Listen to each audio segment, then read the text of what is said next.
Legs sore, feet need a rest. How about a foot rest? This is how we use it. Grab this, lift up, and it clicks into place. Now, the number one thing we get broken is these footrests. People think they're seats. Very clearly not a seat because it is a foot rest to rest thy feet, not to swing off of as you're running to the bedroom.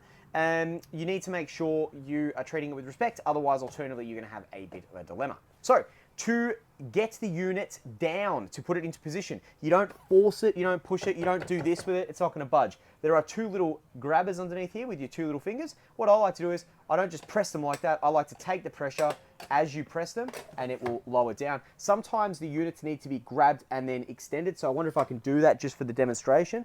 This here will still be down like so, for instance, right? And you will have to grab and put the unit into its position just because it's spring loaded.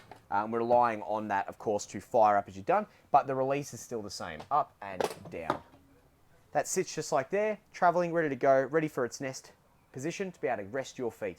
Thanks, guys. I hope you've enjoyed this. Check out the others. We'll see you on the road soon. Thank you.